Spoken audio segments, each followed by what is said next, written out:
Info terupdate malam ini tanggal 24 Februari tahun 2026. Nah ini dia berikut informasinya. Untuk pencairan bantuan sosial tahap ke-1 tahun 2026 ini sudah mulai cukup banyak yang melapor sudah masuk bantuan sosialnya. Akan tetapi ada juga dari beberapa KPM melapor katanya sampai sekarang untuk bantuan sosialnya kenapa belum cair untuk tahap 1 tahun 2026 ini. Oleh sebab itu, kepada semuanya pastikan tonton video ini sampai selesai. Karena di video kali ini saya akan membahas mengenai apa saja alasannya atau penyebab bantuan sosial KPM itu belum cair atau belum masuk ke saldo kartu KKS-nya untuk yang tahap 1 tahun 2026 ini. Nah berikut informasinya. Assalamualaikum warahmatullahi wabarakatuh. Kembali lagi di channel TV-ku PKH ini. Sobat YouTube, bagaimana kabarnya hari ini? Semoga sahabat YouTube semua dalam keadaan sehat, tambah rezekinya, dan tentunya semakin sukses. Untuk mengetahui informasi lebih lengkapnya, simak terus videonya. Jangan skip supaya tidak menimbulkan gagal paham dan tentunya salah paham. Bagi yang baru gabung dan baru kenal dengan channel TV-ku PKH ini, saya ucapkan selamat datang dan terima kasih banyak. Saya mohon bantuannya kepada sahabat YouTube semua untuk terus mendukung channel TV-ku PKH ini dengan cara like, share, komen, dan tentunya silakan di-subscribe channelnya. Aktifkan notifikasi loncengnya supaya sahabat YouTube semua tidak ketinggalan di video-video terbaru dari channel TV-ku PKH ini. Dan silakan di-share ke grup-grup media sosial, sahabat YouTube semua apabila video kali ini bermanfaat. Nah berikut informasinya. Alhamdulillah ya, untuk pencairan bantuan sosial tahap ke-1 tahun 2026 ini sudah mulai cukup banyak yang melapor. Akan tetapi sudah ada juga dari beberapa KPM melapor katanya sampai sekarang untuk bantuan sosialnya kenapa belum cair untuk tahap 1 tahun 2026 ini. Oleh sebab itu, kepada semuanya pastikan tonton video ini sampai selesai ya.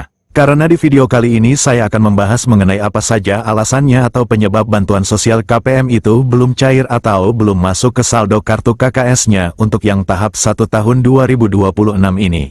Nah alasan yang pertama kenapa bantuan sosialnya belum masuk ke saldo KKS-nya sampai sekarang yaitu karena belum waktunya cair ya. Nah Bapak Ibu sama seperti di video saya sebelumnya ya. Sudah pernah saya sampaikan dan juga sudah saya tampilkan mengenai surat pemberitahuan dari Kementerian Sosial langsung mengenai pencairan bantuan sosial untuk tahap ke-1. Contohnya yaitu PKH. PKH kan kuotanya ada 10 juta KPM. Akan tetapi di dalam surat tersebut di sana baru sebanyak 800 sekian KPM. Artinya masih ada cukup banyak yaitu 1 juta lebih KPM yang belum cair bantuan sosialnya atau belum dicairkan bantuan sosialnya. Kenapa? Karena biasanya belum selesai dilakukan pemutakhiran data, atau sementara dilakukan pemadanan data, atau sinkronisasi data, dan sebagainya. Oleh sebab itu yang dicairkan terlebih dahulu data-data yang sudah siap, yang sudah sinkron, yang sudah siap untuk dicairkan bantuan sosialnya, yaitu kemarin sebanyak 8 juta KPM. Jadi biasanya ada beberapa KPM yang belum cair untuk bantuan sosial tahap satunya sekarang dikarenakan memang belum waktunya untuk cair.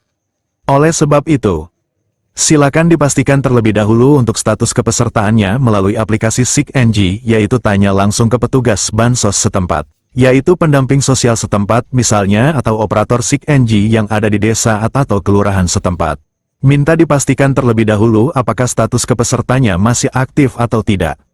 Apabila status kepesertanya masih aktif tapi belum cair sampai sekarang, maka bisa dipastikan bantuan sosialnya Bapak Ibu akan tetap cair. Hanya saja mengalami keterlambatan dan biasanya akan cair pada termin susulan. Nah, untuk termin susulan ini jaraknya dari termin pertama biasanya ya cukup lama ya, Bapak, Ibu. Antara 20 hari atau bahkan sekitar 1 bulanan. Kemudian baru cair untuk termin susulannya. Penyebab yang kedua yaitu ada juga beberapa KPM tidak cair lagi. Tidak terisi lagi saldo bantuan sosial untuk kartu KKS-nya dikarenakan orang tersebut sudah meninggal dunia. Nah, biasanya yang menanyakan hal ini adalah salah satu anggota keluarganya yang memegang kartu KKS keluarganya yang sudah meninggal dunia. Nah, biasanya tidak cair lagi dikarenakan terbaca otomatis melalui sistem DTSN bahwa orang tersebut sudah meninggal dunia.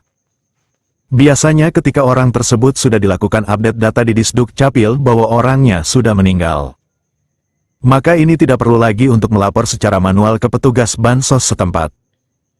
Karena sudah akan otomatis terbaca melalui sistem DTS bahwa orangnya sudah meninggal sehingga tidak lagi cair atau kartu KKS-nya tidak lagi terisi saldo bantuan sosial.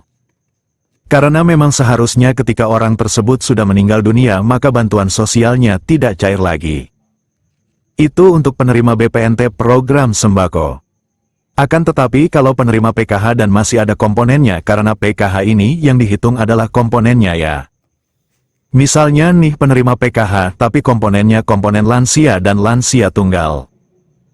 Lansianya pengurusnya sekaligus komponennya juga dan pemegang KEKS-nya. Tapi orangnya sudah meninggal dunia, maka akan otomatis bansosnya juga akan terputus oleh sistem. Akan tetapi kalau orang tersebut adalah penerima PKH misalnya komponennya anak sekolah SD, SMP, SMA misalnya ya, kemudian pengurusnya meninggal dunia maka bisa bansosnya tetap cair. Tapi dilakukan peralihan pengurus terlebih dahulu. Diurus dulu, dirubah dulu nama pengurusnya, pemegang KKS-nya, maka bantuan sosialnya biasanya masih akan tetap cair. Kemana ngurusnya kalau terjadi masalah seperti ini? Mengurusnya langsung temui pendamping sosial setempat.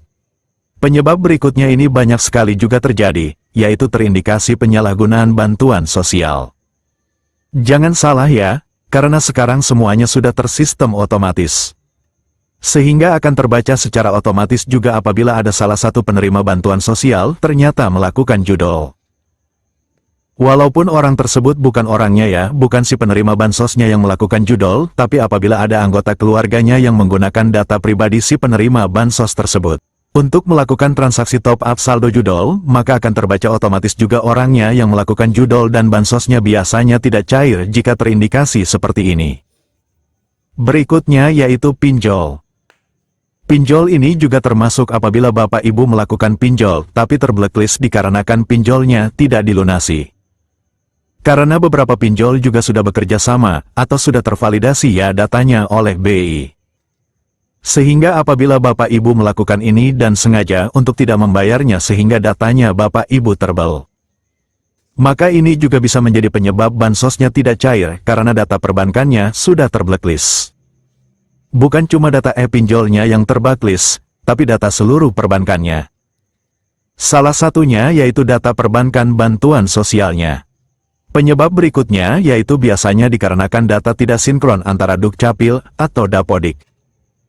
Oleh sebab itu, pastikan untuk data NIK, data kartu keluarga dan juga data sekolah anaknya itu aktif. Nah biasanya penyebabnya data sekolah anak tidak aktif itu kalau anaknya disekolahkan di sebuah sekolah baru atau pesantren baru atau lembaga baru. Kemudian di sana untuk Dapodiknya atau emisnya itu belum tersinkron. Ini biasanya menjadi salah satu penyebabnya juga. Atau biasanya anaknya putus sekolah tiba-tiba. Nah, itu akan otomatis terbaca oleh sistem juga bahwa data Dapodik kanyaknya ini sudah tidak aktif lagi dikarenakan putus sekolah, sehingga bahan sosnya otomatis tidak cair juga. Selain itu biasanya data NIK juga tidak paden, butuh dikonsolidasikan terlebih dahulu barulah kemudian data NIK-nya aktif dan bisa terbaca oleh sistem. Penyebab berikutnya yaitu graduasi sejahtera mandiri. Nah, untuk graduasi sejahtera mandiri ini ada beberapa alasan. Yang pertama yaitu dikarenakan memang kondisi ekonomi orang tersebut sudah meningkat sehingga dinilai mandiri dan digraduasi secara mandiri. Ada juga yang namanya graduasi alamiah. Graduasi alamiah ini contohnya penerima PKH yang tadinya punya komponen, tapi berhubung karena anak-anaknya sudah lulus sekolah semua, akhirnya otomatis tidak memiliki komponen lagi. Inilah yang dimaksud sebagai graduasi alamiah karena tidak memiliki komponen PKH lagi. Berikutnya yaitu dikarenakan masa kepesertaannya di atas 5 tahun. Nah, saat ini di tahun 2026 ini fokus pemerintah untuk membatasi penerima bantuan sosial apabila masa kepesertanya sudah berada di atas 5 tahun maka akan digraduasi secara otomatis oleh sistem juga. Penyebab berikutnya ini adalah salah satu aturan terbaru juga yaitu desilnya tidak masuk kategori layak. Karena saat ini sesuai dengan aturan yang terbaru yang saat ini berlaku. Desil penerima bantuan sosial yang dianggap layak menerima bantuan sosial PKH maupun BPNT yaitu diprioritaskan diberikan kepada masyarakat yang berada di desil 1 sampai dengan desil 4 aja. Yang ada di DTSCN. Baiklah, jadi itu tadi ada beberapa alasan kenapa bantuan sosial KPM belum cair sampai sekarang untuk tahap 1 tahun 2026 ini. Nah, terima kasih sudah menonton video ini sampai selesai, semoga para KPM paham ya. Semoga bermanfaat, mohon maaf jika ada salah kata. Wassalamualaikum warahmatullahi wabarakatuh.